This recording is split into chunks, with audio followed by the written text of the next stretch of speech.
Okay, I'd like to clarify a couple of things from the Satsang from last week. First of all, we talked mostly about women, that they have to be modest and all that. But it is not only women, but also men should be modest. It's not no discrimination. We're not saying only women have to be modest, but men have to be modest also. And they should also consider their cover, their body, and not to be exhibitionist and show off the body. So it's not only for women, but men also. The more human is covered, the more beautiful he or she is. And they become kind of a more godly and less exhibitionist. So one thing we have to mention, it's both responsibility of men and women to be modest and keep the environment as free from sexual connotations as possible, so we can concentrate in a higher thought and create responsibility to create the communities that they are pure, based on the married and pure couples and sannyasins and beautiful children, and provide an environment that children are nurtured, taught, disciplined, educated, and create humans that they are wonderfully grown up with no confusion. There's so much confusion, even after Raji went to a school, there is so many things out there they do that is so new to him, and he doesn't understand what is going on, why he act the way he act, and he really, is confused, and after a while he becomes desensitized to those energies and things out there, and it looks good to him. It says, okay, well, everybody does it. That's what the children say to their parents. Everybody does it, so it means it's okay, I do it. But they don't say, okay, what God said about this matter in this situation. But they say, okay, if everybody does it, then well, probably my son or my child should do it too. It's okay. Society says okay, then it's okay. But what society says is not what God says. So we have to realize, we are struggling right now with IZ, and he's going to school, and he's seeing and he's exposed to many things that absolutely for him is news. And so we can see that the society itself is been, completely affected with this kind of behavior, thinking, and understanding, and everybody says therefore it's okay. So we have to, but that is what brings us to the next clarification, was we have to seek godly people. Okay, we have to concentrate on God and what He says, and be godly, and seek godly people as well. If we have someone who take us away from God, being godly, we should, try to make them godly. But if we say they make us ungodly and take us away from God's word, then we should go to the people who are godly and seek those people who understand these things and realize that yes, man and woman have to be modest. That's sure. We have to have married, pure couples. Yes, communist of life is based on the married, pure couples and the wonderful sannyasins that dedicated their life to God and His work. And if anybody is opposing these ideas, then we try to change them and turn them around. But if they're not going to be turned around, we should not be turned around and go the way they go. And so it's very important we meditate on this thing and realize if we are going the path of God, we have a responsibility and we have a lifestyle that God tell us what it is. And what it is the comings of life. And that's what our aim is. And seek those people, they are the comings of life. Seek those, they are the mission, or bring more to the mission. But if they are not coming, seek to be closer to those who are in the mission. And do not be swayed with the people who are not, thinking the way we do. And also keep your thought high, keep high thought. Clothing and things like that, they are very a small part of the mission.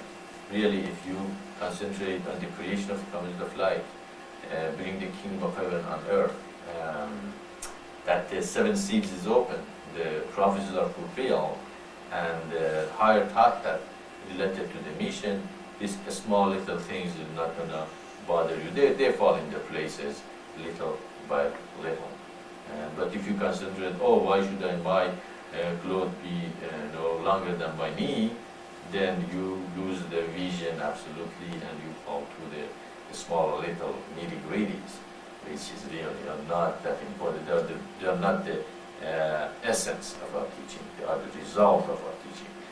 And I don't think anybody really forced people in the beginning in Islam, the woman to wear modest clothes.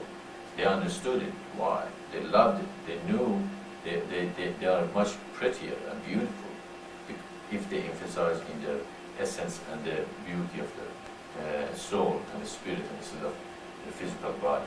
So we have to consider all these things, and also love the essence in other people. Love the essence in your wife and husband, and if you love their essence, their physical body is not that important anymore. You love the person because she's so beautiful inside, and that beauty, it's going to last for the rest of her life. Okay? But the beauty of body, as I said last week, it's going to fade away. And what you're going to love about her? And so these are deep teachings that you have to really meditate on that and see it clearly. Open your third eye and see, these things make an environment pure. Makes what chakra is the sexual chakra? It's the second chakra. Do we want to stimulate second chakra? Do we want to stimulate the third chakra? Do we want to stimulate the first chakra? No. The whole idea of community of light is in a godly way to take care of the first, second, and third chakras and needs, and then concentrate on fourth, fifth, sixth, and seventh. So you bring your energy in a much higher level instead of staying, in a lower level. With this, we keep the vision pure, and we understand why these things are required. It's not something we have to clobber people to confirm. It has something that we have to understand. And now, by understanding the chakras and the effect of the environment on them, we can understand this thing much in a deeper level. So I just wanted to have a couple of things here for everyone, and so you guys understand that this is very small part of the mission, and all. The idea is to create an environment that has as little sexual connotation in it as possible. We take care of physiological and safety need, which is the first chakra. Then we create an environment that it doesn't have much of a sexual or second chakra stimulation, and we even take care of that by being married. Man, wife, and husband, they can have sexual relationship, with each other with a very high level, godly way, and thought, and approach each other because God choose them to be with one another. And also the third chakra is being taken care of by our system, which come from the human, from people, for the people, by the people.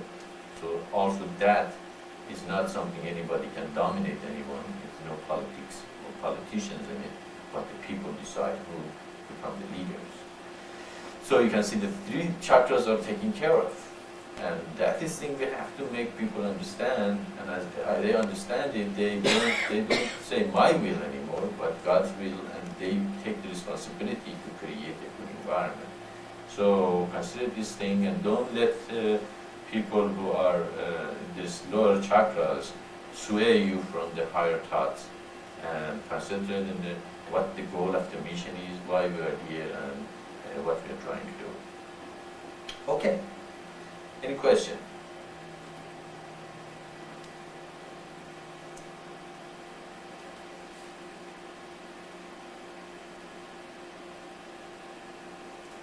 No question, huh? Okay. Ishvara, He had it on the thing. can you hear me okay, Ishvara, down there in France? It's going to the red. Yes, I can. It's very good. I'm waiting for a question from the mission. And then I have a small question too. Okay. You guys have any questions? No. No? Apparently here... Okay. Apparently here nobody has any questions. All the questions have been answered. And they are all in heaven and in pure consciousness. In pure consciousness. So, you go ahead, Ishvara.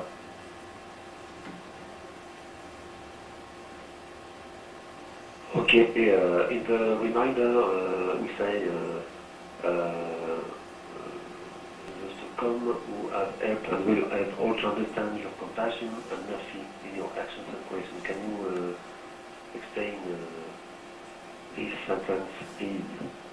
Because she seems to be very important because she is in the reminder. So, can you explain what is the compassion and the mercy of God? Okay. Just a minute. Okay, well,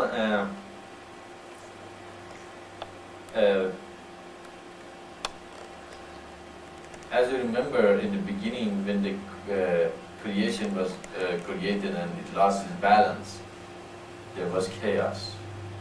And right in the first or second sentence in the Bible, darkness was upon the face of the deep. What's mean darkness? Darkness always means chaos and misunderstanding and untruth. So chaos was prevalent in the universe. And who felt bad about it? Who felt compassion and mercy to help the darkness to reach to the light? Because God who sent His Spirit to the darkness, He came down to the level of darkness and actually became darkness Himself to go through the process and eventually reach, the light or pure consciousness. So really nobody in that time was, interested to create a universe or environment that helped the unit consciousness to reach pure consciousness. So you can see the compassion and mercy of God right there. If He had not done it, if He had not come down to earth and go through the darkness for us and be probably crucified or condemned or put down or whatever you want to call it, we would not have this teaching and revelations that He sent to the prophets and trying to guide humanity back to light and from darkness. So again, we can see the light shines in the darkness, but the darkness comprehends not. It means that God is always with us. He shines in the darkness of our souls, and that is what, again, you can see the compassion of God for us to go back to Him. And what is more compassionate and merciful than trying to bring humanity to salvation and light. And also, He sent many prophets and great souls to humanity to guide them to the light. And so He has to go through the process of prophesying. He went through the process of choosing Abraham and giving the blessing him, and then bringing the Christ and Prophet Muhammad and Bob and all those great souls that He sent to humanity to guide them to the light. And so He has been busy, and He doesn't have to do it, He doesn't need to do it, but He wants to do it because His love is compassion. And as I said many times, when I had that vision, when you feel the love of God, there is no love can be compared with that love and compassion and understanding that He is in Him. It's absolute something incredible. That vision and feeling, even if you had it once, you meditate on that, you will never, feel lonely or destitute. So even in that vision, he had a lot of love and compassion and mercy for everyone. And as I say, he was even concerned about the small fish in the bottom of the ocean. And so that is what means with that sentence, that he came to the creation, he manifested his spirit into creation and went through the eternal divine path, and he reached back to light, and there was light. And that's one compassion. He guided humanity and made a body for us that we are engrossed to the Maya more than the regular consciousness. And with that, we eventually realize, what is this life? It's a circle of joy and unhappiness. We are elated when we get what we want, and we get very disappointed when we don't get. And so it's up and down, like a roller coaster. And then God says, come and bring us this revelation that you're not going to be happy, with this body, with this life, and what is in the manifested world. Your happiness is where? It's within you, it's your spirit, it's detachment and unwanting, not craving, and ego, the destruction of the ego craving and clinging and all those things that humanity do, and they become unhappy and bring unhappiness to themselves and others, and bring suffering on themselves and others. And with the realization of not being attached to anything but God, we create the communists of light, and communists of light being the kingdom of heaven on earth, and in that environment, suffering is not going to be as intense as it is.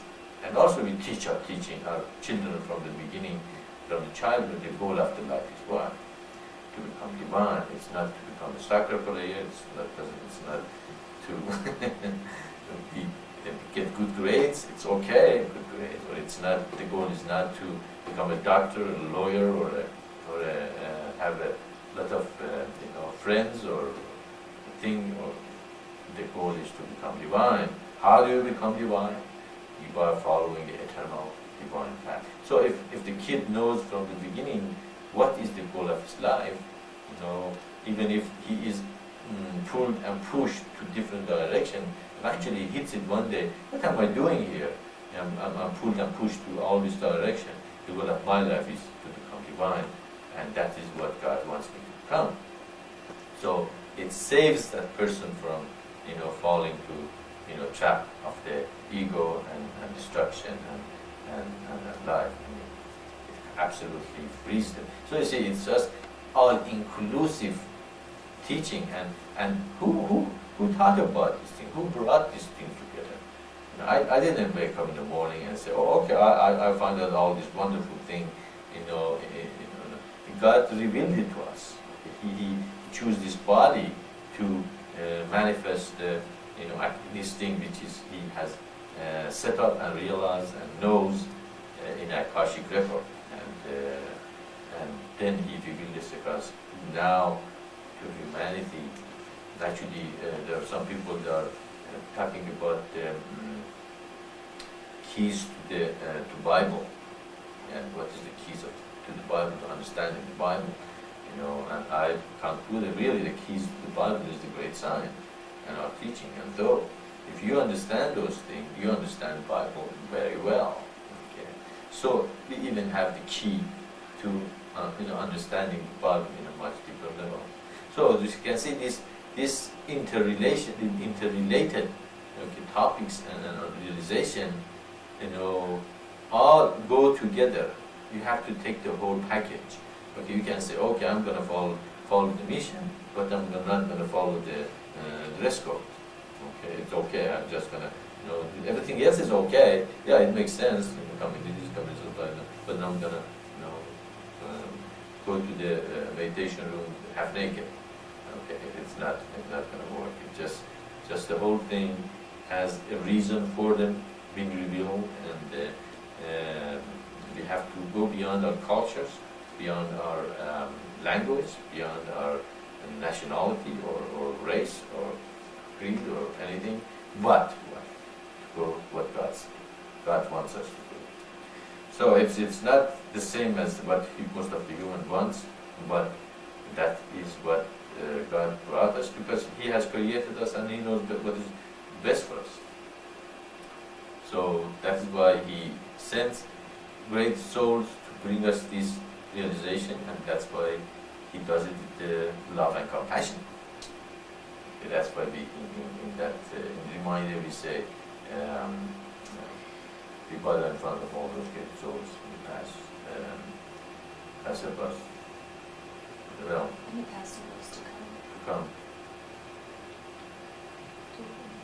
You want all to understand your compassion and mercy in your action and creation. Okay. And actually, this sentence kind of a thanksgiving, isn't it? You're thanking God for being compassionate and sending all those people that so we can be here and understand. And thanksgiving is what? Is the first law. Okay. If you are not humble, thanksgiving really means I'm humble, isn't it? If somebody do something for me and I just accept it and then just say okay and go away, how does it feel? It feels you're not very humble person, and you're very rude. And but when you say thank you, what happens to the other person? It says, you're welcome. Sure, I'd like to help you more. It's the same thing for God. Thanksgiving, those who thanks God and say thank you God for this life, thank you God for this hand, thank you God for this eye, thank you God for being here and being able to hearing these wonderful revelations and being thankful all the time. That is what that means you're humble, isn't it? But if you always say, why did you give me this? Why did you give me that? I want this, I want that. What are you doing? You're not humble at all. You're demanding. Okay. So in that sentence, you're thanking God for being compassionate and mercy and sending all those great souls to guide us through life. Does it make sense, Ishvara?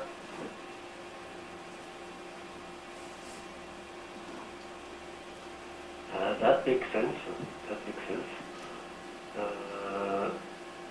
My question is, everything is divine. So who Everything is divine. thanks who? So who Do thanks you who? understand what I mean? Who There thanks is who? no separation between God and us. When Maitreya said the home, that means our divinity, the divinity in us. So there is no separation. Do you understand my question? Okay, he says that because everything is divine, so who thanks whom? Okay, okay, you are going now to the teaching of the East, that Buddha meets Buddha, and or if I find a Buddha, kill him. So it means that there is no such Buddha or anything, and we are Buddha ourselves, or we are God ourselves. And we don't teach that. We don't teach that we are God. We teach that we are the essence. We have the essence of God within us. But and we can be, manifesting God's quality. But we do not teach that you are already our God. As also Christ said, those should become perfect as your Father. Become means you are not perfect yet. Okay. So that is the Far East philosophy, that you are already God, you don't need God, and you don't need to thank Him either. Okay, because you already are God. Who thanks God? Thanks whom? As you just said it. And as we taught, that is not our teaching. And actually those who believe in that, they become escapists, because they say we don't have to do anything. We already are God,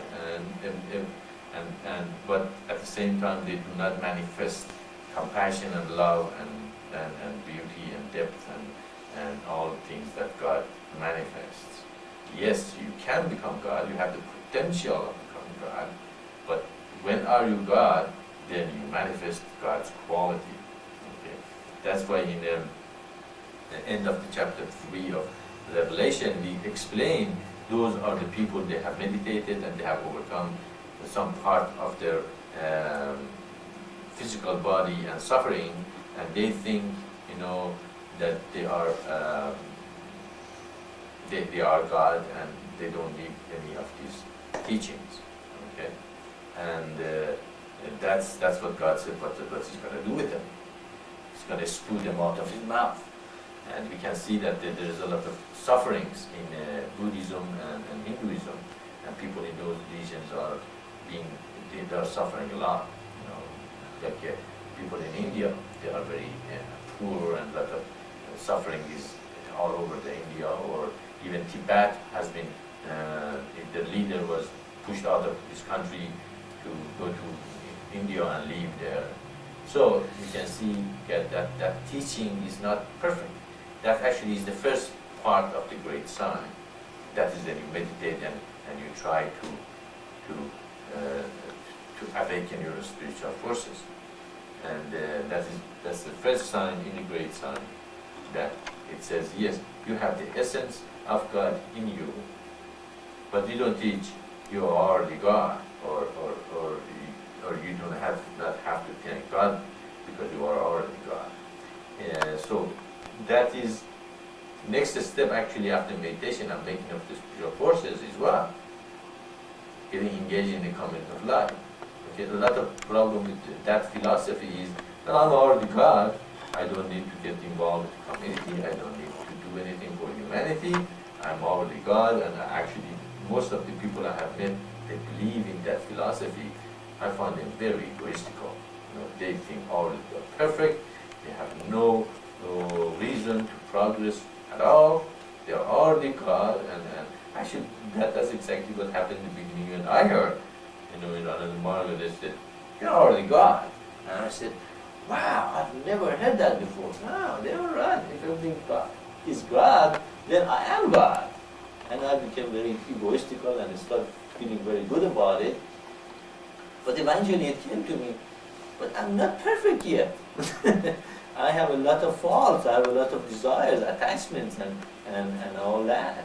How can I be God if I do not have all those things yet? So, the conclusion eventually was, and it was confirmed with our teaching and revelation, that yes, you have the essence in you, you have the potential to become God. Even when you reach that potential, you still are a God with a small g. You didn't create the creation. God with the big G create the creation. You become the Son of God. You do not become God with the big G. And so we have to work on ourselves. We have to perfect ourselves, and we have to meditate and become an instrument with God's will come through us, and not to sit there and say, well, I'm already God, I don't need to do anything, I don't need to thank God either. So I don't think that teaching is absolutely correct. It has some truth in it. Yes, the essence is in us, but still we have to thank the big essence. Does it make sense, Shvara?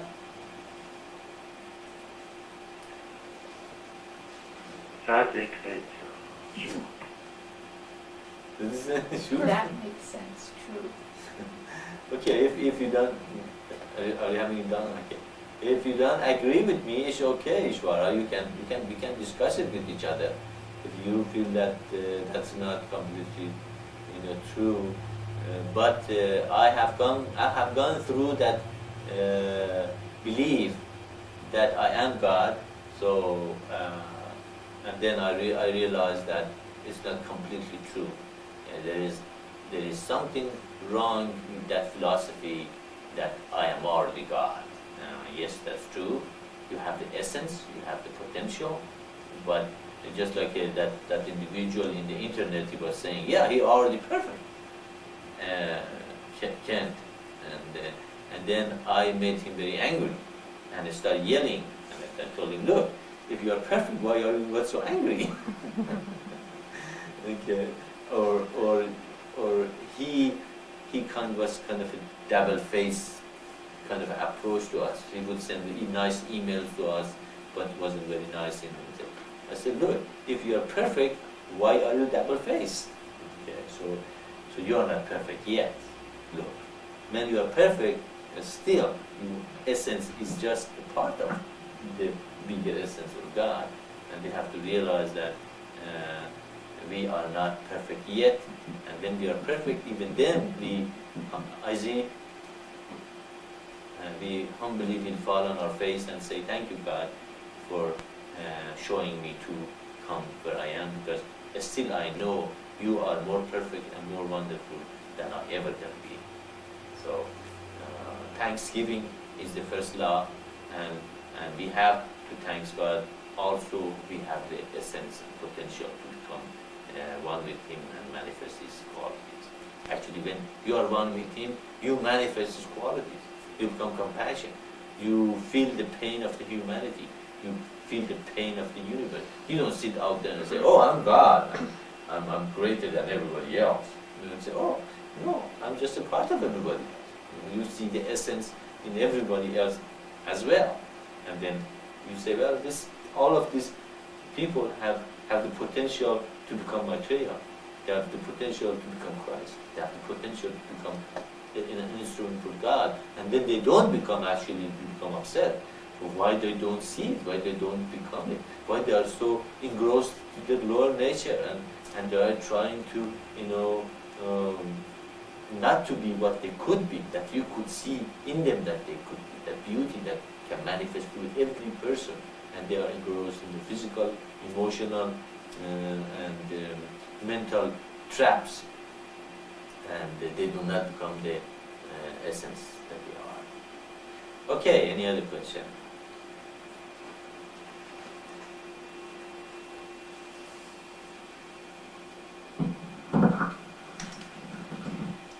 I had a question about some apparent differences between the teachings of Islam and Christianity. And it's one big point that a lot of Muslims and Christians say: you can never unify Christianity with Islam, because Islam says that Christ was not the Son of God, and Christianity says Christ was the Son of God. And is it possible that maybe Christ himself never taught that he was the Son of God, and maybe that was something that was put in from the Zoroastrian religion? Or is it just a misunderstanding of Muhammad's station? Because the Quran clearly states again and again that Muhammad was only a messenger and that Christ was not anything more than a man who brought a message from God. So in a sense, Prophet Muhammad is saying Christ was also a prophet. What happened there? And he was also a messenger. He is not the Son of God. What's happening here, I think both of them, probably Christ knew what he was talking about. Christ said, I am the Son of God, so am I. And all of you can become the Son of God when you become a small God with a small g. Okay, it means that, and the definition of it is, okay, God is a spirit. God is male and female. God is everywhere and everything. Okay, He now wants to send a message to humanity. How is He going to do it? Are humanity connected to the spirit and Him, so they can hear Him what He says and read the Akashic record and receive Akashic record? Are they pure enough, or have they done this before? No. So we can see that He needs a body. He needs a human body to come to earth to manifest His word and bring the word to humanity. Okay, now, can He just choose anyone and say, here is the man that I choose, he's going to do it? Would the people accept that? Probably not. There are a lot of people out there, they are claiming they are Maitreya, they are Christ, they are teaching God and all that. But how to be distinguished between them and the one is really come from God? But that's what God prophesies. he says, okay, I'm gonna send him and he's gonna fulfill these prophecies. This is the one I sent you. Okay. And when he comes, he, as I said, he cannot say lie. He has to say the truth, no matter who is get affected, or where the chips might fall. Okay. He says the truth, and those who have the ability to hear, they come and join him. If they don't, then they won't. Because he really doesn't care that much. The most important thing to him is truth. So this person manifests what? The Spirit of God on earth. Because he manifests that the Spirit is what? He is the Son of God. Okay? Because he and Father are what? Are one. They are in each other's image. But the Son? Son is the image of the Father, isn't it? So in that sense, Christ was the Son of God. Not only Christ was the Son of God, but Prophet Muhammad also was the Son of God. But who was Prophet Muhammad was manifesting or representing on earth? He also was representing God or Father. Okay, of course they call it God or Allah. Christ called it Father. Same thing as God and Allah. Okay. So in that essence, Christ was the Son of God. Prophet Muhammad was the Son of God. Now Christians say that he was a child made by God through Mary. That is what the Prophet Muhammad is objecting here. He says God doesn't have a child, doesn't have a son. He doesn't need a woman to create human. He already created billions of humans on earth, or at least he created the first man without having any woman around. Why does he need a woman to have a child, as Christ is? So we can see he's not objecting on the definition that he was representing God on earth, which means being the Son of God. He's objecting to calling Christ to be a son of God and Mary. Okay. That's what the Quran is objecting to. Okay, that God doesn't need to create a son. If he wanted to create a son, he would create it by ourselves. We do not need a woman to create a son. And in that thing, of course, he's correct, because he didn't make Christ by going to Mary and create a child. And but Christ was the one who fulfilled the prophecies and brought the truth of the third seal to humanity. And in that essence, that's what I call, not only I call Christ Christ, but also I call Muhammad Christ, I call Bob Christ, okay, or the Son of God, and also I call Christ the Prophet, because all of these things title goes for all of these people who are chosen by God and fulfilled the prophecy and came to humanity. So that's why something I'm going to call Prophet or Muhammad the Christ. The Muslims say he wasn't Christ, he was a prophet. Or when we say Isa the prophet, Christians say he wasn't a prophet, he was Christ. So, but all of them were all of these titles, and if you understand the definition, what Christ meant by "I am the Son of God," then this confusion absolutely becomes clear that he was not a son between him and God and Mary, but he was the Son of God because he presented the Spirit of God on earth. And Prophet Muhammad also probably, if he knew about this definition that we are given, he would probably agree with us that yes, that's okay. With this definition, he would say, okay, sure, he was the Son of God, but he was not a son made by God through Mary. So again, we have the answer here for both of them, and we have unified them again in this explanation why he was the Son of God, and both were right. Christ was right that he said he was the Son of God, and Prophet Muhammad also was right that said no, he was not a Son of God, because Christ meant he is representing God on earth. Therefore, he and the Father are one. They are in each other's image, and Prophet Muhammad was correct also, objecting to Christians that say he was made through Mary by God. Does it make sense? Okay, any other questions? Anybody have any questions again? Go ahead. I'm here to answer the questions.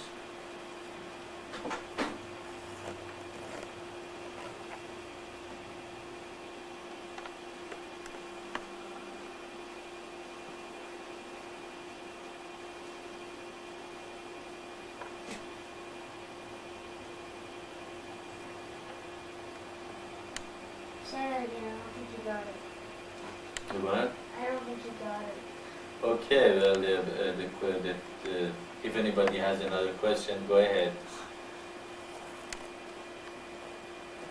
No, he said that he's waiting for the people in the mission to ask questions, so apparently Maitreya? yes. Yes.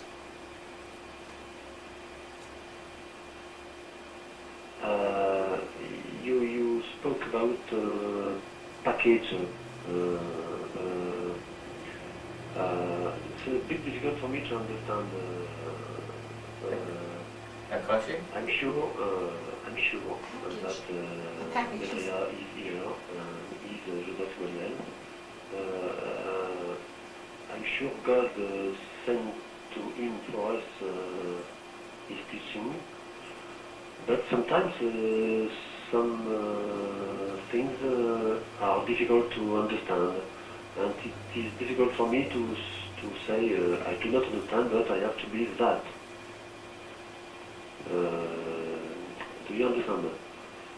Okay, well, if you do not understand it, that's why I'm here. Okay, if you do not understand it, that's why I'm here to clarify. You have to understand them before you can follow them. You know, there is no blind following in this mission of Maitreya. And actually, if you're a blind follower, then you will use it later on. If you understand it in different level, then it's yours, and then you can explain it to other people. So if you do not understand a part of it, go ahead and bring it up. What part you don't understand?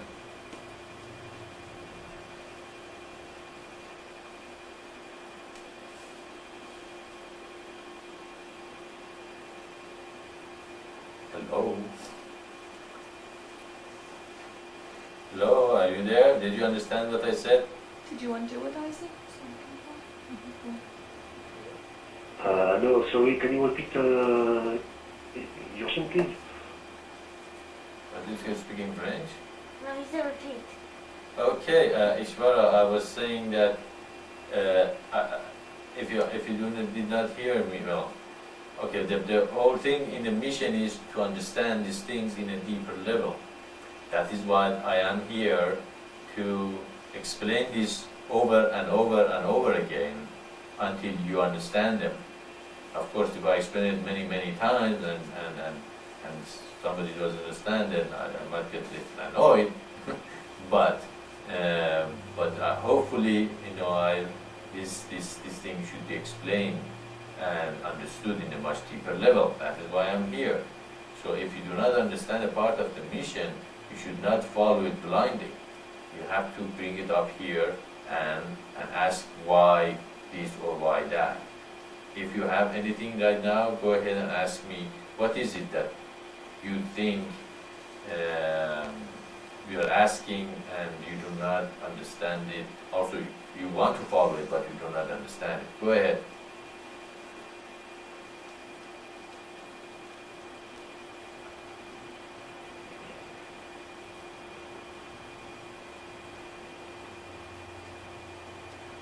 Hello, are you hearing me? Are you being okay? Are you releasing it?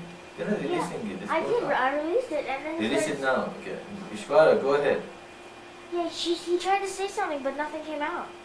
I saw the thing going up. Okay. It's a bit difficult for me. First of all, I have to understand and speak very well English. It will be easier for me to discuss with us, with you. The teaching are here to growth to understand better God and His manifestation.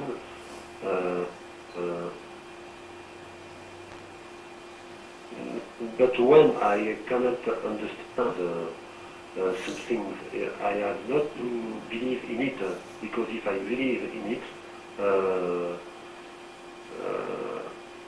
it's not God who is talking in me. I'm just believing in something strange for me. It is not good, I think. Okay, what's the question? I have difficulties to say what I mean, so sometimes I'm not completely with the answer, because that was not exactly what I meant when I asked the question, and so there is difficulty. Do you understand a bit? Yes, Ishvara, I understand. We have some language barriers and problem. Probably when you want to express yourself, you do not express it exactly as we understand what you meant. It's okay. You just go on and ask the question over and over. Even you can type it and send it to us before we come into the satsang, in a much deeper level and with a deeper thought. So when we came here, and even we can discuss it over internet until I understand what your question is, and then we can answer it here together. So don't get dismayed or unhappy if your question didn't come over exactly as it should be. So just know that we love you and we don't judge you because your question is not. I might sometimes get annoyed because some question is not deep enough, especially with the people they have been in the mission for a long time. Maybe that's why they don't ask question anymore. but I would be trying to be very patient and very understanding, and I'm hoping that we can explain these things over and over, and eventually you guys can explain it to other people. So don't feel bad if I did not understand your question. Repeat it over and try to explain it in many different ways until I understand what your question is. But do not feel that you should stop asking questions. It's okay. Open the channel.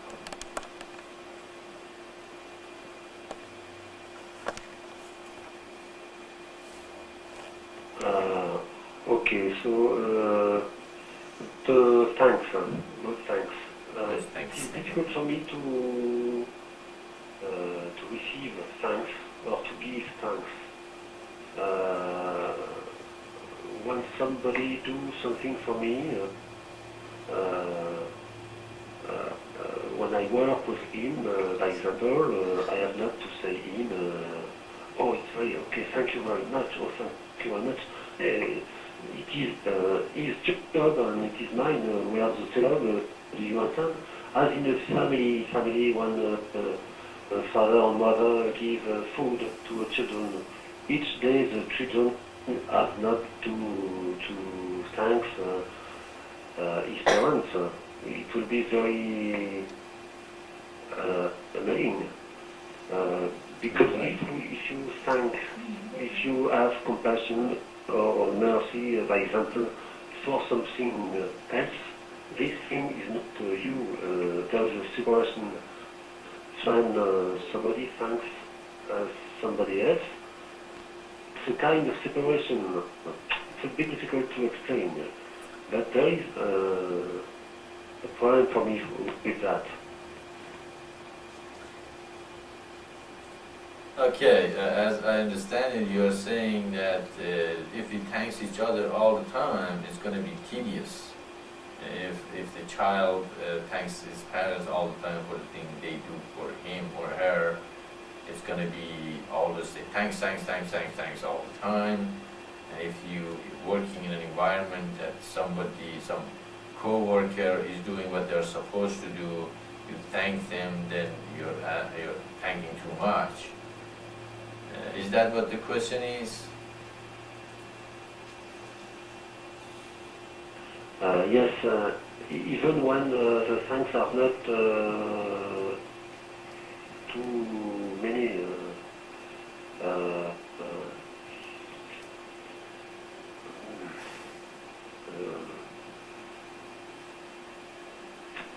Sorry, it's a bit difficult for me.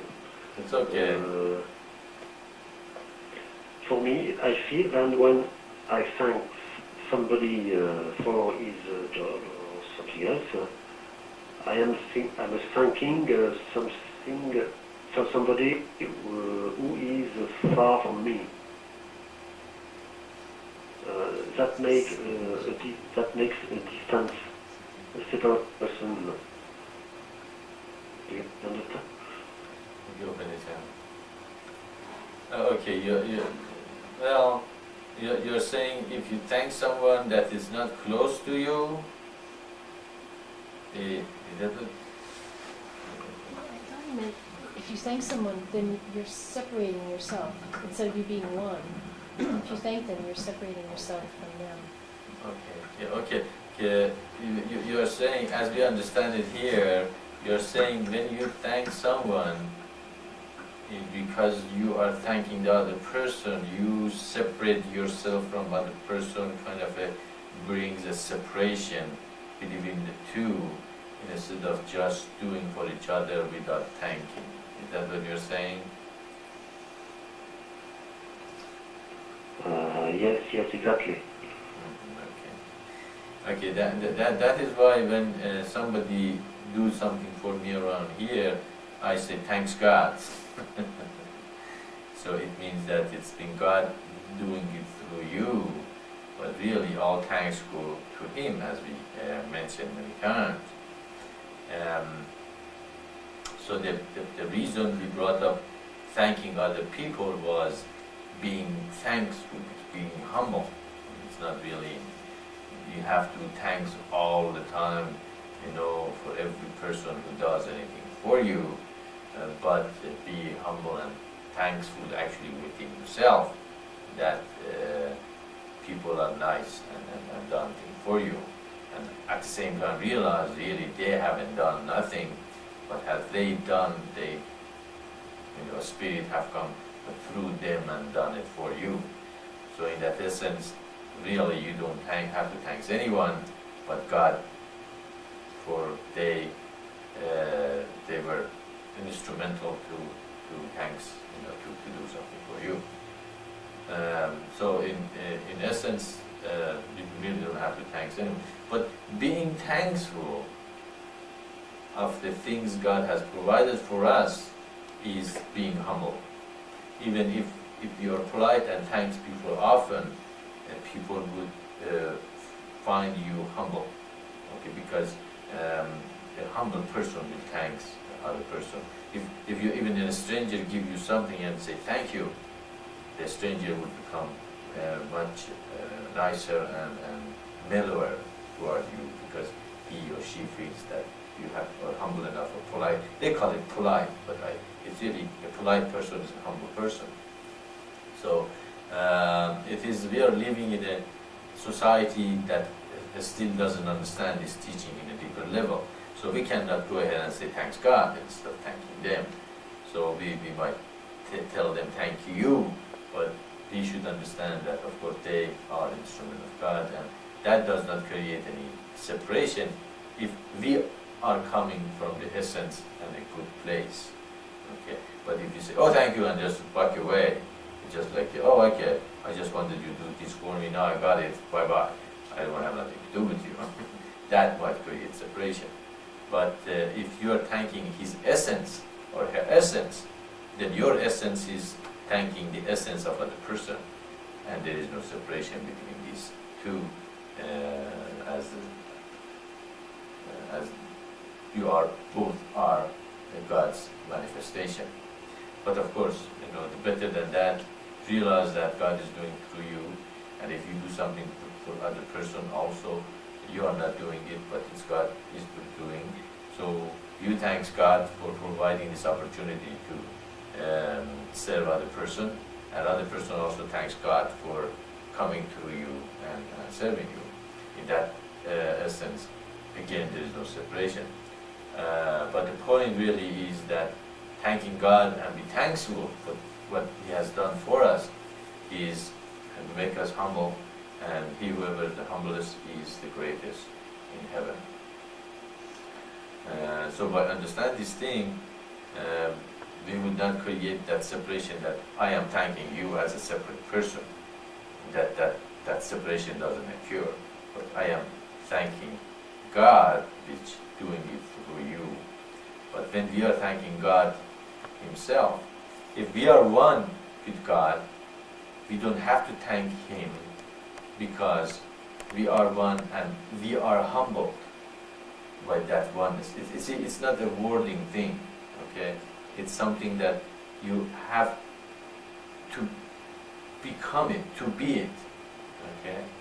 So if you are really one with God and there is no separation, still you are thankful in your heart that you have reached that point of oneness with Him. And you see His beauty, His power, His creation, His compassion and mercy, and you always feel out and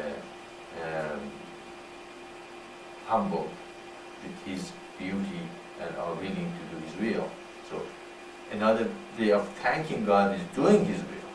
Okay? But when you're doing His will, it means what? It means I love you, I appreciate you, I understand your compassion for humanity and the universe. Therefore, I want to do your will. So I'm humble in front of Him, and I'm thanking God. That oneness is complete. So again, it depends where you're coming from. Where you're coming from, make it to be one or not. Okay, that attitude. Well, attitude is very important. Our meditation and reaching the point of oneness with God and with others is very important. Than if we are separated, we are thanking someone from that separated point. Yes, there is a separation that still exists. Okay? So it's not the thankfulness, but where are we at ourselves makes us being one or separate from other people.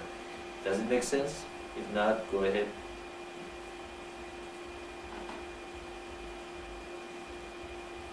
Okay, that makes sense.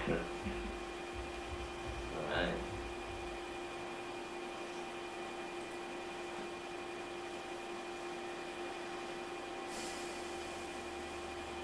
Okay, any other question? So I hope you understand, and with I hope you understand, and with understanding you follow this teaching. Everybody, I'm not trying to create a cult, as we said many times. Here is for you, it's for humanity. This thing has to be understood with everyone.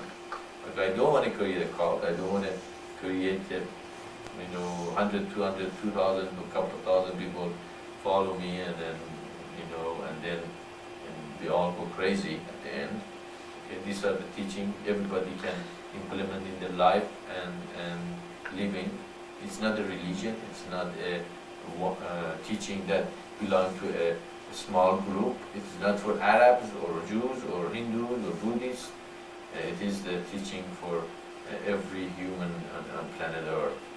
And these are the gems that anybody who implements their lives will see the result in their own life, in their family life, in their neighbors, in their society, in their nations, and the whole earth.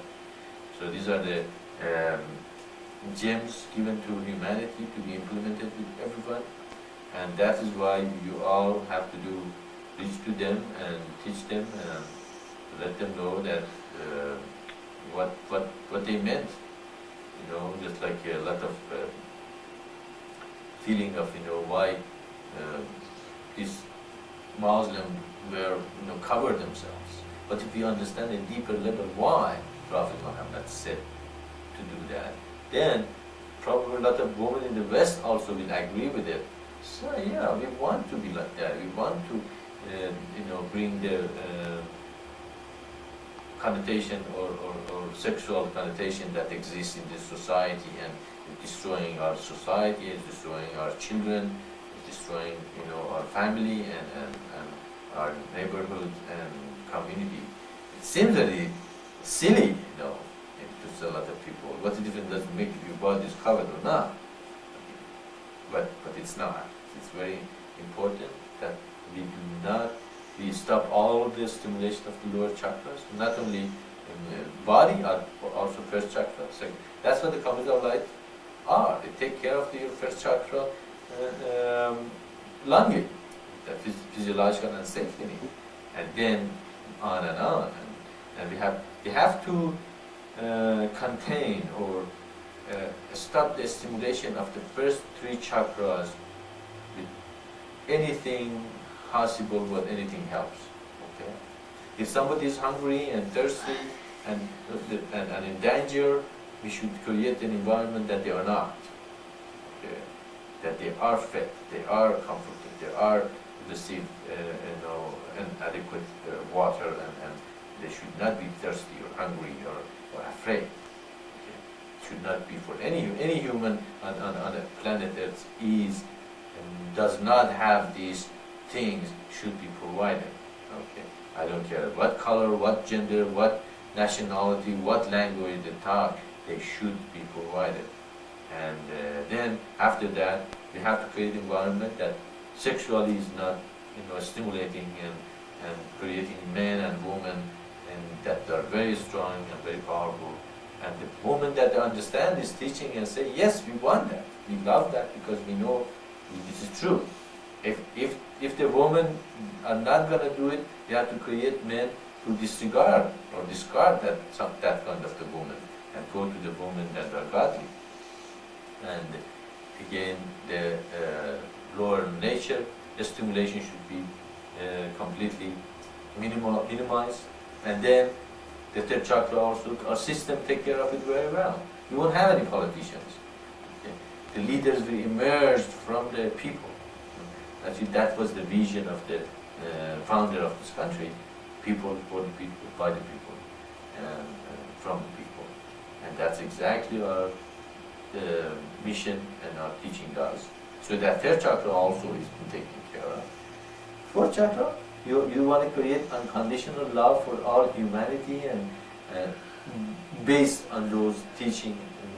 Unconditional love doesn't mean I go to bed with every man I meet. A lot of women, make that mistake that I have conditional love. That's what I am. I go to bed with every man because I have this unconditional love.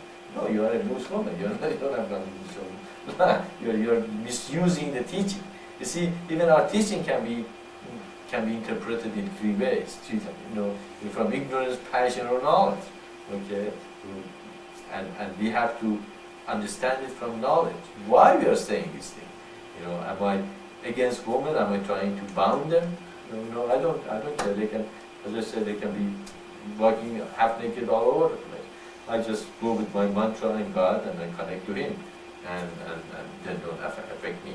Actually, men have to become so strong that. Wait a second, we just got lost. That's okay. He still can hear us. No, we just got disconnected. That's okay, Izzy. Just. No, it didn't say It connection wasn't. closed by the server. We got Okay. disconnected. Yeah, it wasn't even. I hear it all. Okay, can you hear me, Ishvara? Yes, now I can. What's it? Now I can. Okay. All right. Apparently we got disconnected for a while. Anyway, so as I said, men have to become so strong that women should not be able to affect them either. So we are trying to create not only chaste and wonderful women understand this thing, but men would not go for it. Okay? Just as simple as it is. If men stop, falling for loose women and the body, what women are going to do? They have to realize that men are not going to go for it. Okay, they're going to become more, covered and beautiful. Actually, it's amazing how strong the men in the beginning of Islam were that women were willing to, I hope, I imagine that the women also were more understanding and deeper level and higher thing. So with this thing, we have to create men also not to. Actually, they just say, no, we won't. If you want to be half naked, you can be with me. And you go and be with the man that they like half naked woman. And you consider men, women that are godly and they do understand this teaching and depth of it. So you can see that the first three chakras are taken care of and less stimulated. Then we go to the higher chakras, the higher things. And we create comets of light. Comets of light is based on the higher thoughts and higher chakras, not lower thoughts and lower. You never ever can create the comets of light based on lower chakras. Okay, if the lower chakra is not being taken care of and the stimulation is not minimized, you will not have a comet of light. And you can mark my word for it. Comets of light are the wonderful place for the society, for the children. We have to create this vision, not what I want, but what is good for the child, for the children. Okay? Children really come first in many ways. Okay, and I do not think you can create wonderful children that if those kind of environment is not created. And our children are confused. They are very confused because they do not know which one to listen to. Okay, society telling them something else, the Bible or the teaching or the scriptures say different thing, and they cannot reconcile between these two. And our men and women are not acting like men and women, and so the parents are not acting like parents, and the teaching and society is not acting like the teachers and society, and so they are very confused and they really don't have any childhood. As exactly what the Bible said, they will not have childhood. They grow so fast that they will not experience childhood. And, in the 12 years old, they're talking about hooking up with another girl or who's the boyfriend and girlfriend of whom. They're supposed to just have fun and just have a child thing. But society is putting so much pressure that it's important to them. The children should be born in such a way by 16. They either get married or become sannyasins. That's what they decide, the decision, and society and environment and the community support them. Support the married young couple, 16 years old, married. The parents will support them. The family will support them. The society will support them. There's not going to be this many divorces that we can see here after a couple of months of marriage. They say, okay, I don't understand you, you don't understand me. The family and the community won't let them. There's such a power over them that keep them together. Especially if you married, your spirit and soul marries with another spirit and soul. It's sealed together. It's not something that you take it lightly. So I don't, if you don't listen, if the human doesn't listen to this teaching and these words, that's fine. They will be destroyed. They will destroy themselves. They will destroy the family, the society, and the society is going to fall apart. It is falling apart, but it's going to be even worse. So again, this is the teachings that you have to understand it. You should not follow it if you do not understand it. And if you do not understand it, ask me why not. We discuss it. You change my mind, or I change yours, and see, and eventually see. But do not let other people take you away from God. That's very important. Associate with people that are godly. Associate people that strengthen your faith, and avoid those that weaken you. Okay, it's very important. Any questions?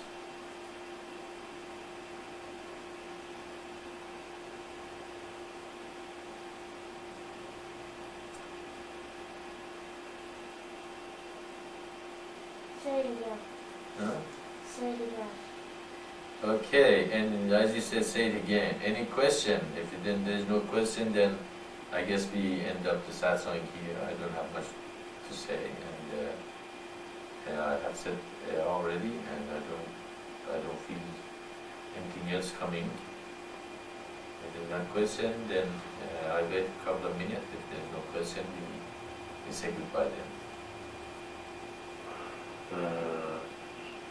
It was a bit difficult to discuss with him because I said your job was to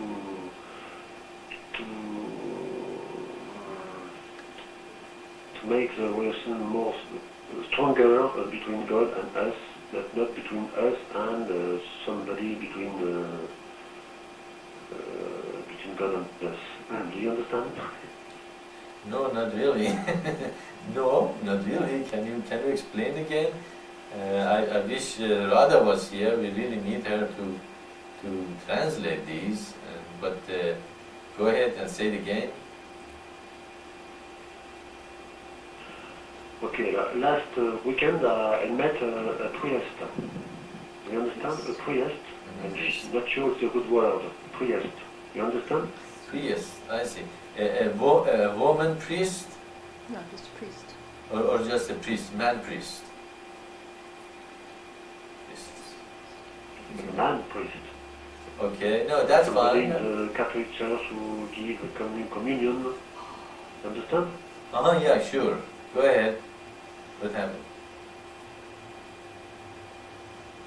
Okay, it was somebody in the hierarchy of the Catholic Church, below the bishop, the priest, I think. Well, and it was a bit difficult to discuss with him about the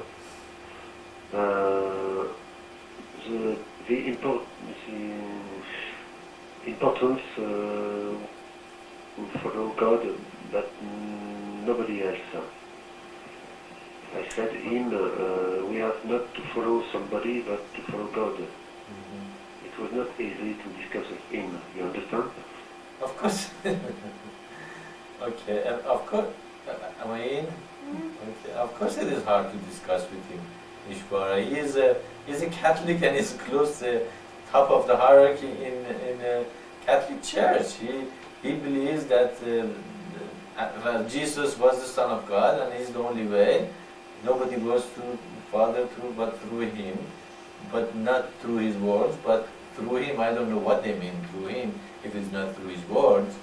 And if really they believe it, it means nobody goes to the Father but through his words or through him. They shouldn't listen to Paul at all. Because the only way you can go to the Father is through him, not anybody else's words. But they do not understand that you're going to have a hard time to change the mind of a bishop in a Catholic church. I'm not saying it doesn't happen, but I'm hoping eventually when we get stronger and they understand our teaching in a deeper level, they might eventually think and say, yeah, these people make sense. How we say you cannot go to Christ, but nobody goes to the Father but through Christ. And then, first, what does that mean? It means through his words, through his teachings. And then we are following what? We are following mostly Paul. Oh, they're not going there, are we? Okay. So, okay, what was the difficulty? What was his problem? Why he would not? Why would he object? You see?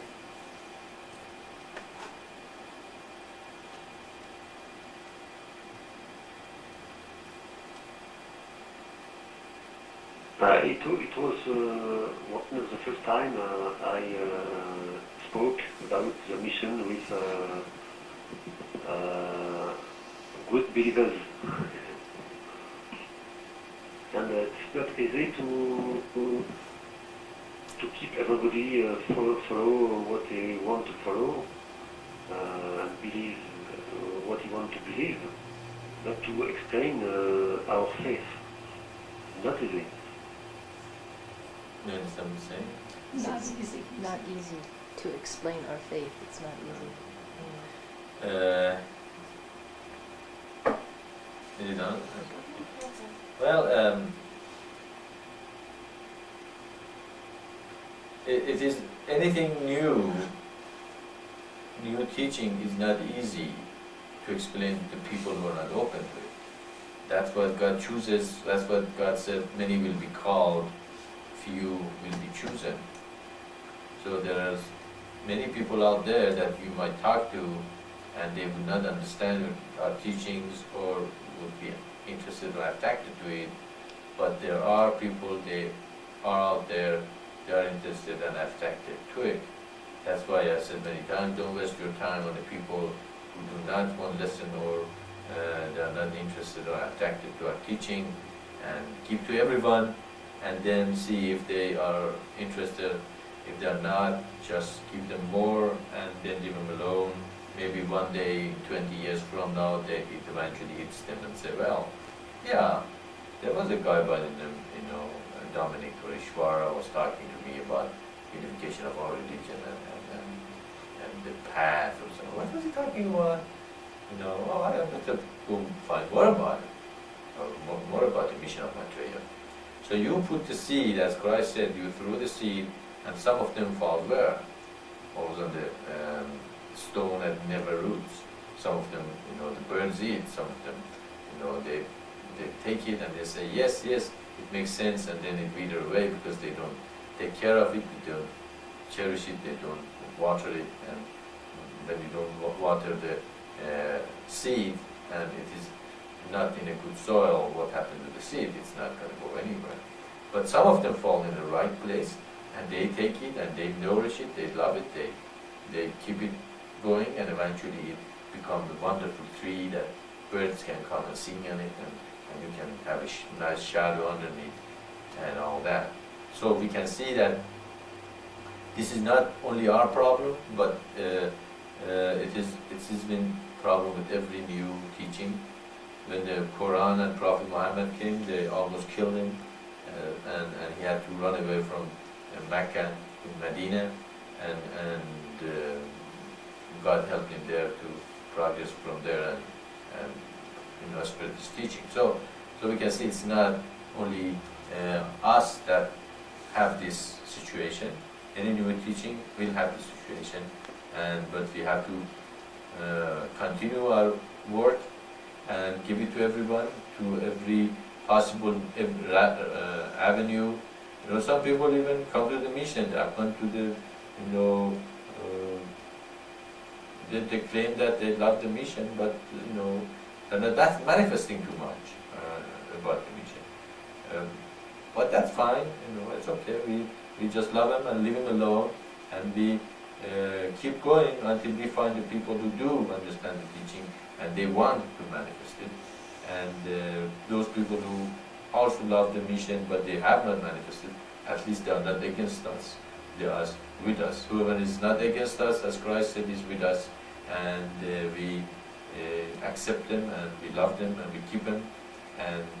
But those who come and join and do the mission and help, they are the highest and greatest in the of God, because they are the soldier of God and the worker of God. So we can see that this problem will exist.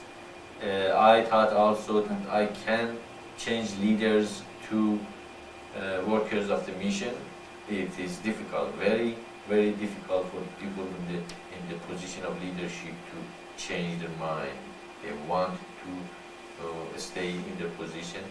As there was a gentleman here, Chu, this a Chinese person, he says, it's very hard to unseat a person who has a seat already is sitting in that seat, because he says, well, I'm not gonna leave my seat, I'm gonna stay here, and they're gonna resist any teaching or anything that is against that, against their position. It's the same thing, our teaching to a bishop proper is very threatening, okay, because he is saying your belief is no good, okay, and he has been believing on that for all his life, and now we are telling him, no, you should follow what Christ says and his word. Paul is not correct.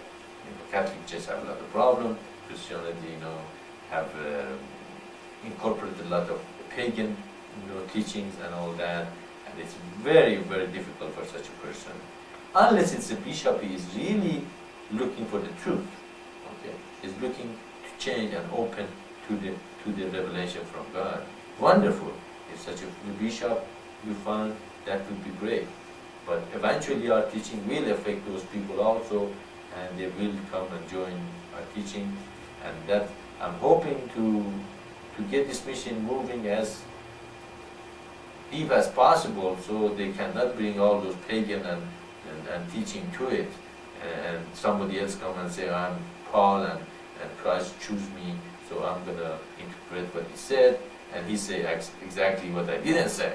And everybody say, oh yeah, that's easy, I can follow. Just believe in the name of Maitreya and you're safe. So it's much easy to do that, and a lot of people fall for it. So go to the leaders, as I said, don't get discouraged. That is the one thing you are not to do. Remember, you are just a channel for God, and to talk to everyone, talk to the bishop, talk to the Pope if you have the opportunity.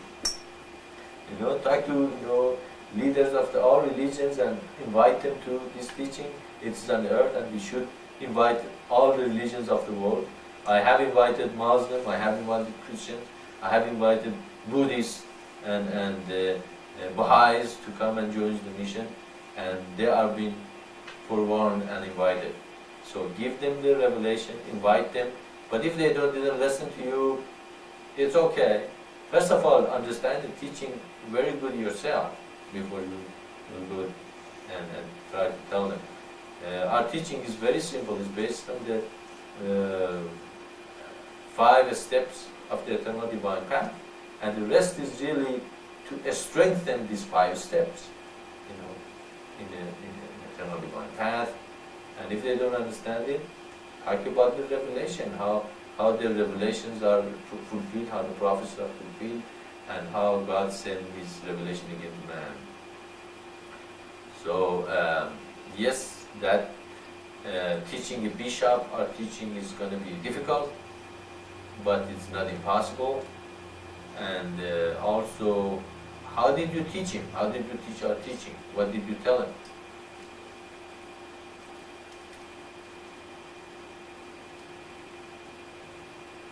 Could you say that again? I think Wait. Repeat the question, you were cut. Okay. Just the question, please. Okay, I was asking. Whoa. I was asking, how did you teach him? How did you talk to him about our teaching?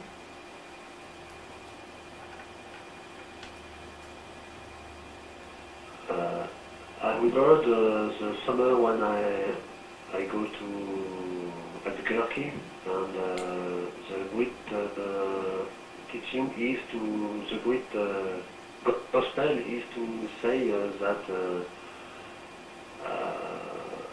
Maitreya is here now, like Christ was here, Christ was here in Pakistan and so on. I remember that good thing we have to proclaim is that you are here now, isn't it? Yes. Yes, yes. That's right. Everybody should proclaim that Christ is here. That's right. Sure. Okay, you have proclaimed it and you have told him, so now he knows. You are done with him. I see. If not going to do it, somebody else is going to do it. Okay, put that thing away, stop playing.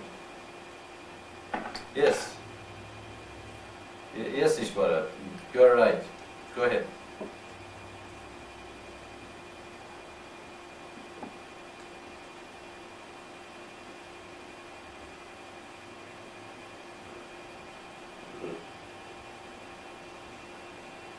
Did you see him here?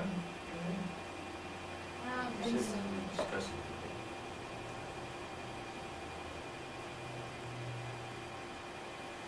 Hello?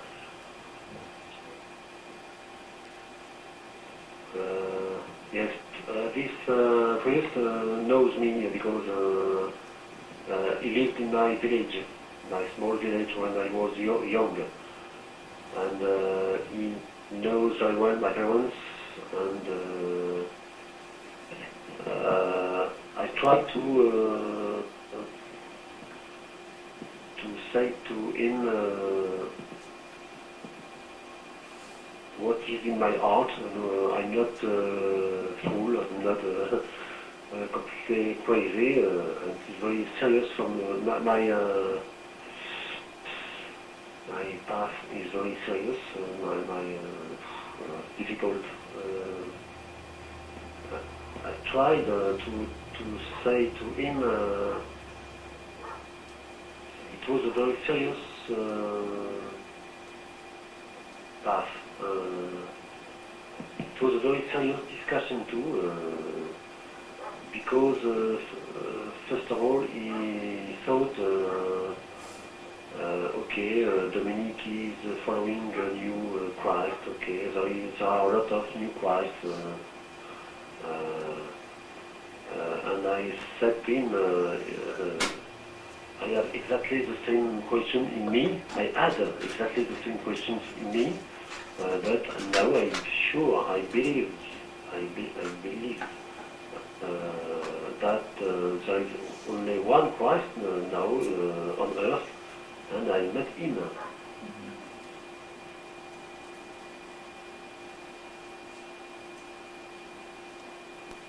Okay. Okay, I'm open. Okay, yeah.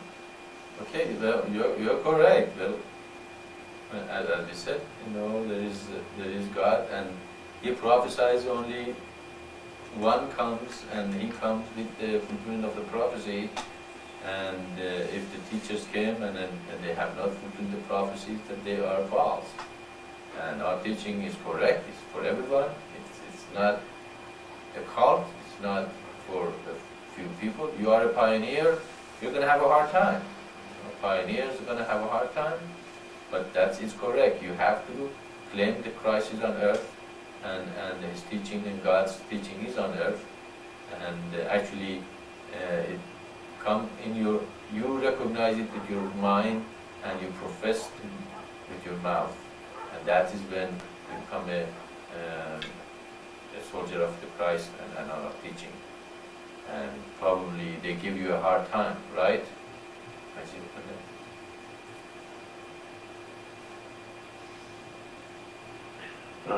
Yes, it was not the first time I met a Christian my father says the same thing, that the revelation is complete. God went on earth through the Christ, and now it's okay, it's finished. No need to a new return of the Christ. For my father and for this man, this priest, the revelation is complete. There is no need, no more need, no need else. And the Christ's return is in the heart only for them, in the mind. You understand? Yes, so they believe that Christ is in their heart and mind, and that He will not return. But He said He would return. That's right. But Christ said He will return, and God says there's going to be 7 seals, and when the book which has opened with the 7th seal will make the whole universe rejoice, and His teaching will finish by the 7 angels. So again, those people who believe those things is not the scriptural, is not the word of God, it's man-made, and that's not true. And you have to make them see this if you can. But if they start affecting you and taking you away from this truth, then as I said, leave them. You should be able to change them to this new truth and teaching and guide them to the light. But if they are taking you from light to the darkness, leave them. That is the rule. Try to help other people to the point that you can guide them to the light. But if they start taking you away from the light, then you have to protect yourself and go away from them. So it's not true. It is true that yes, God is in your heart, is in your mind, but also He had created the creation, this manifested world, for purpose, and that purpose is to create communities of light and bring His kingdom of heaven on earth, and create an environment that He will bring beautiful children up, beautiful community, a beautiful community, a beautiful earth. Having only in my heart, but I'm not going to create communities of light, and I'm not going to follow the eternal divine path, and I'm not going to believe in other great souls that also God sent to us. It's narrow, and that is the path to destruction.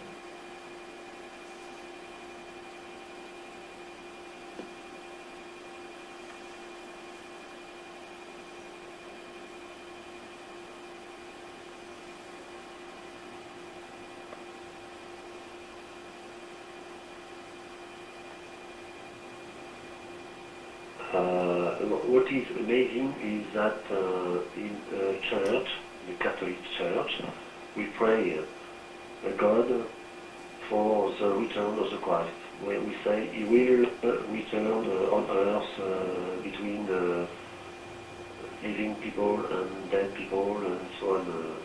I don't know English prayer. But these Catholics do not believe that. I do not understand why. Each Sunday they pray that. Yeah, well,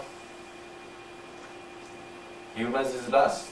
It's as the Bible says that the mystery of God will not finish until the seventh angel comes. What's that mean, really? If you think about it, before the seventh angel comes, who has the truth? No one has the whole truth. God is a mystery. Also, no matter who said what in the last 12,000 years, it is not perfect. It's not complete. If we understand that, then we understand why, none of the religions on the earth are perfect or complete or can be trusted as the truth, as the ultimate truth. And the Catholic Church also, we know that it's been affected with so many different teaching and so many different influence from Rome and Europe and many of different places. And right in the Bible says you should not have any image, not on the earth, not on the heaven, not under the heaven, not under the earth. And then what do they have? They have a picture, they have a statue, they have Mary, Christ, lots of paintings and things, and some of them Christ has black hair, some of them have blue eyes and blonde hair, and see, just you can, which one is it? I mean, anyway, you didn't see God said, you should not worship any image. Think, just make people think. Give them this truth and make them think about this thing. What are we doing? You see, I didn't ask for this, but God sent me right in the middle of Christendom, and I have to say this thing to them, that this is not correct. God said you should not have an image, and you are having an image. We are teaching what? We are formless, invisible, nameless, and eternal God. There is no image. And I even had a great hesitance to put my picture on the internet because they all were asking for it and all that. Anyway, so you can see that you are seeing it very correctly. You are much ahead of those bishops over there that they're saying the words, but it's not in their heart. The words have to become a part of your heart and become a part of your life and your being. And you should not say something that you do not follow. those bishops are saying those things, and then after a while, a lot of people just imitate them. They say exactly what the bishop said, but they never have it in their heart. Okay? They believe in the things that is not true. But our teaching is true, is from God and from heart, and is revealing what is been in the Akashic record for the last 12,000 years and eternity, and now it has come to man, and we have to go beyond Christianity, Islam, Buddhism, Hinduism, and any other ism out there, and realize that the essence is the eternal divine path, and it's been sent by God by different prophets. Accept all of them, and bring humanity together, and build the temple, and publish law, make the CD-ROM, write in internet, write books, write articles, reach out to everyone that we can. But as I said, if our reaching out means we are losing our faith, we should stop reaching out with those people that are affecting our faith and our strength, and back up and remember how we received it and how we loved it, and then again, when we are strong, go back and try to reach to humanity. And you are absolutely right that bishop is wrong, the Christians are wrong, the Muslims are wrong, the Buddhists are wrong, the Jews are wrong, everybody out there is wrong, because they had to wait for the seventh angel to come to open the mystery of God. And our teaching is the key to the Bible, and the Bible is the base of all the other scriptures on earth. Okay. And as we explain it, Genesis is like an introduction to the Bible. The rest of the Bible is the body, and the Revelation is the conclusion. And this is the conclusion of the waiting for humanity, of the opening of the seven seals, and now we have to do our best to reach as many humans as possible. The more instrument God gave us that we can use, if I had the TV station, I could have a TV station, I would buy a TV station. If I could have a radio station, I would buy a radio station. If God gives me the smallest opportunity, I reach to it. So we need a lot of people come and help and support this mission and spend this whatever material thing we have toward the creation and spread of this teaching, and hopefully Catholics, Protestants, and all other Testants and isms realize that this is what makes sense, much more sense than what they're teaching out there. So again, you're absolutely right. They are just uttering the word without understanding it. To open the book.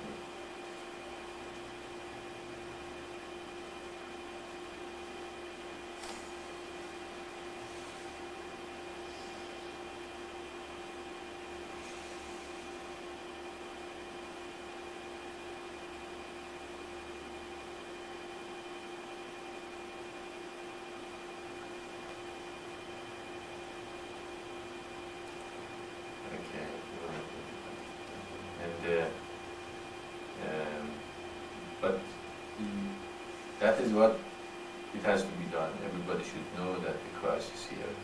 That is actually very good for. Do you feel by doing that your faith became stronger, Ishvara?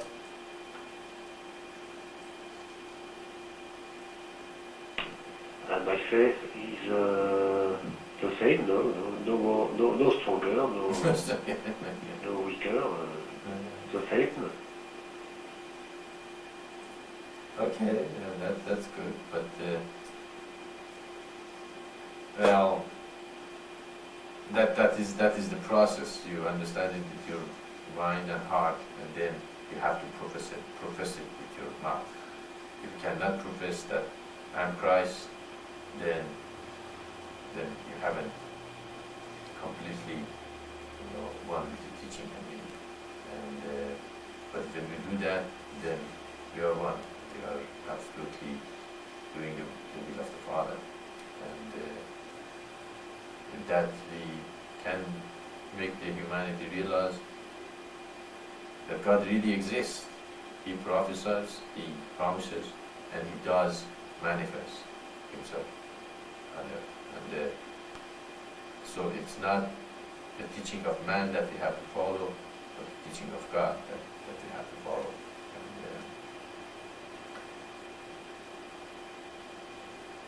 And these are all wonderful things that each of us can do, and not fall into, our lower nature, but come out of it and restore humanity and bring this, environment to everyone.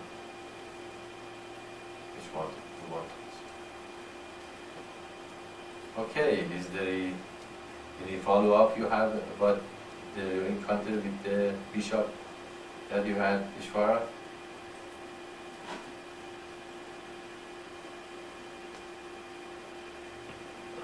Sorry, Maitreya, can you repeat the question? I was just asking, do you have anything more about the bishop you encountered and you want to talk to us about?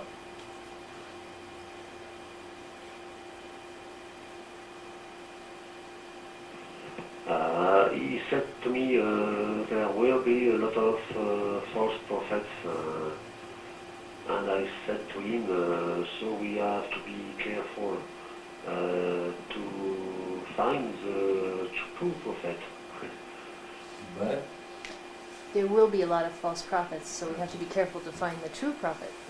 that's right, exactly. But did you ask him, how do you know the true prophet and true Christ? Maisie?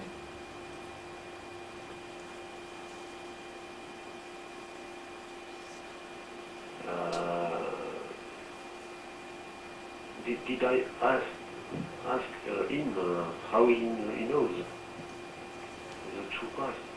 But I don't understand very well. Sorry. Okay, did you ask him, how do we know who is the true Christ? How do we know him? How do we find him out?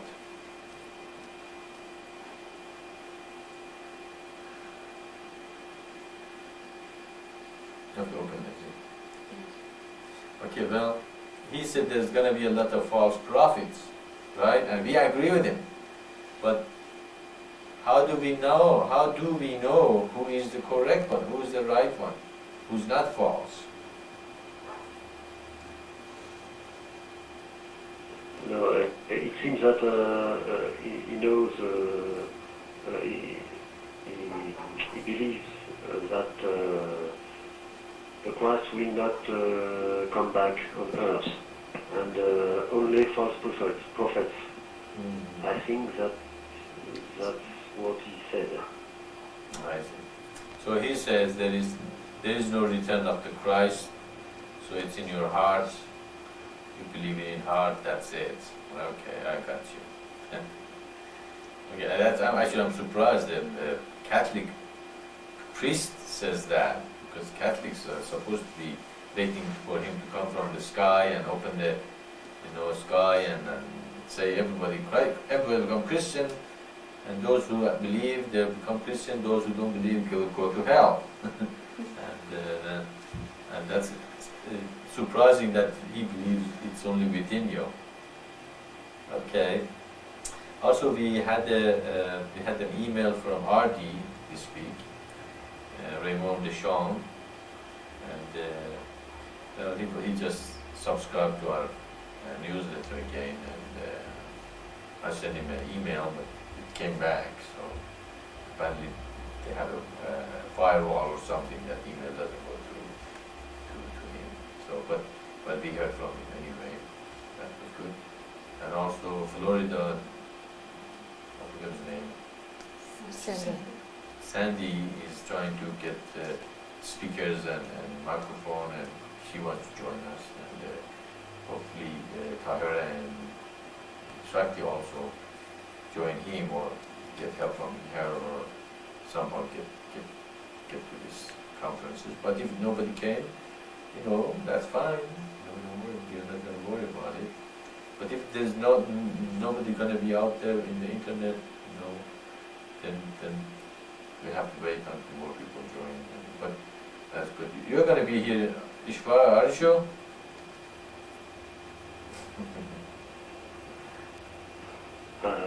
Sorry, I understand what you say, but I do not understand your questions. Sorry, can you repeat it? Yeah. Well, I'd like to see more people to come in internet and connect with us. We are hoping some other people will. And did Radha said she's gonna be here next week?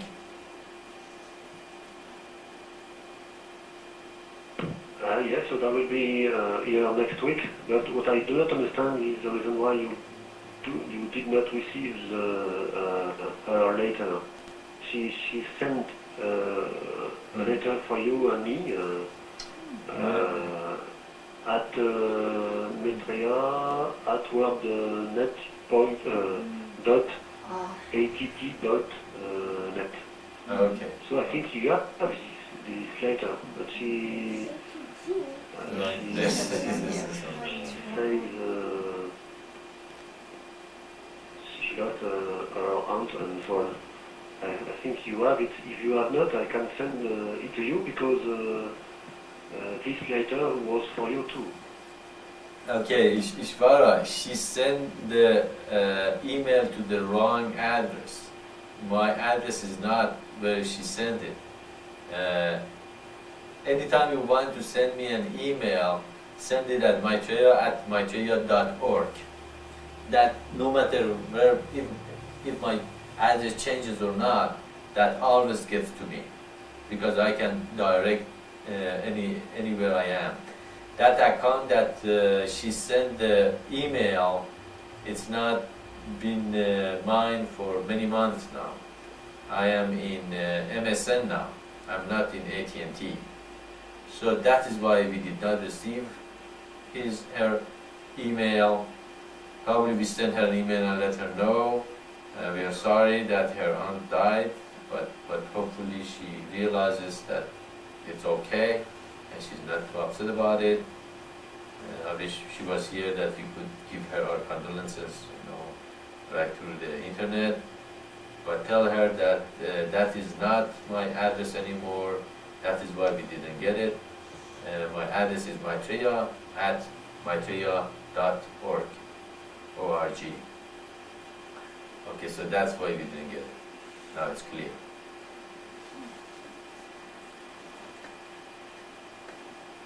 Okay, you are saying that Maitreya@maitreya.org is okay.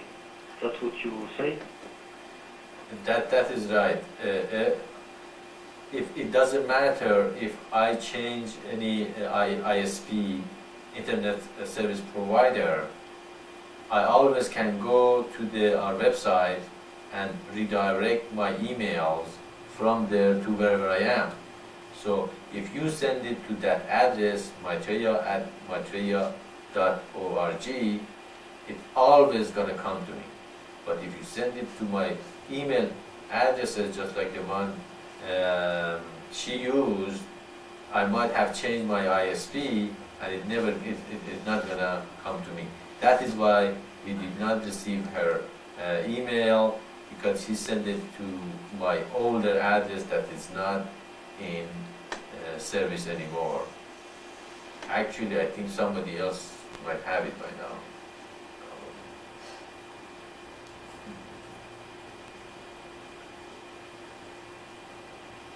Well, I will write to you a letter about that, okay?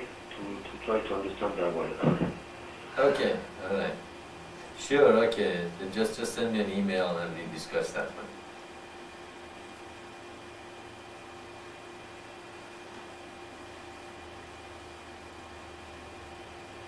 Okay, well, Mayin, okay. Anything else, Ishvara? We are here with you, and let us know if you have anything else to say. We wait for a couple of minutes and then we decide what to do next. Yeah. He was talking while we were talking. We did not hear what you said. The last word you said didn't come over. Can you repeat it?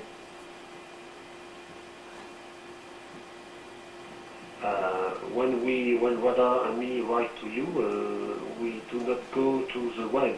We have your address, maitreya@maitreya.org. So if you change your address in the web, that does not change the address we have. That's right, Ishwara. If you send to that address, maitreya@maitreya.org, it's always going to come to me. It's always going to end up in my inbox. So I think everybody should know that. So everybody, any person in any place in the world sends email into that address, it's going to come to me, no matter what is my ISP, Internet Service Provider. Right, that's okay. Okay, you have the channel open for it? Okay, I understand. Okay, well, anything else, Ishwara, in France?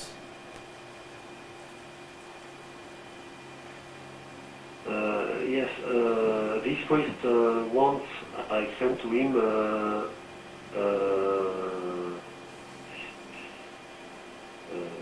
synthesis, a small part of your teaching. So I'm going to send him what is translated in French in the web.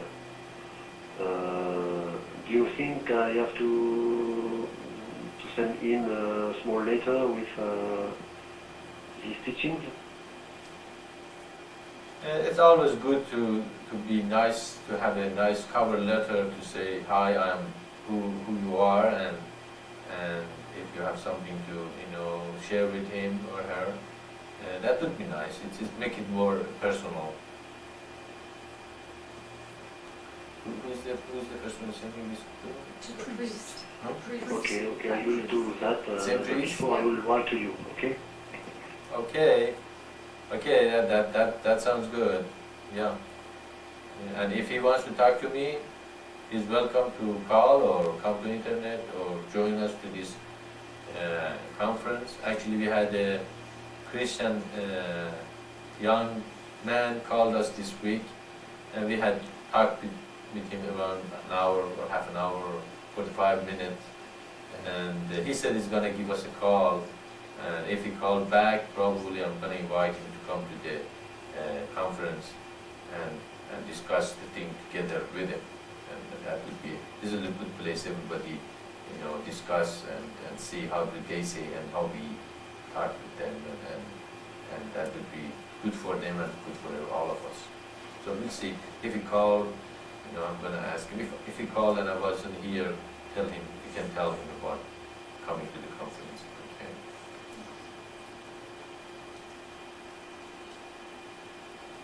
Okay, I will say that to him. I'm not sure he wants to meet you or to write to you. I think he wants to compare spiritual teaching between Christian, Jews, and so on, Buddhism, So he's working about that. He's writing something about that. The difference between all religions. I don't think, I don't know, only knows. But I'm not sure he wants to write to you. Okay, well, if he wants to talk to me or write to me, he's welcome to it. If he doesn't, that's okay. That's okay too. Okay.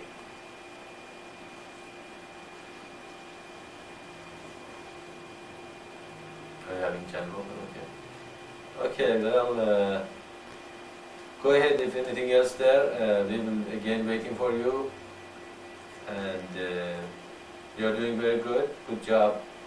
And that's what everybody should be doing, and reaching to different people.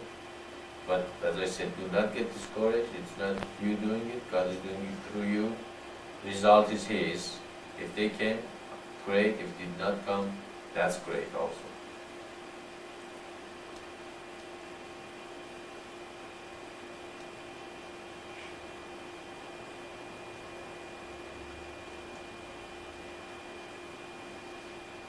Okay. Okay, sounds like that should conclude our today's satsang and give our love to you, Josiane. And if you talk to Radha, give her our condolences. Condolences means we are sorry that what happened to her and her aunt. And but remember, she shall return. So give our love to her too, and hopefully her and her family are gonna all be okay, and all is well. That is a part of life that nobody can avoid. All of us eventually will leave this body, but the more important is we shall return, and then time to come back to the stronger and more godly. And hopefully all of humanity will realize that, and we reach a point that we do not miss anyone, because they are always with us no matter what. Okay, if there is nothing else, Farah, we say goodbye to you, and hopefully have a good week. If again you need something from me or you want to talk to me, you always know you can send me an email, you can contact me in the ICQ, or many other ways that we have provided for communication, and we can discuss things that way too. I say goodbye, and we'll see you next week.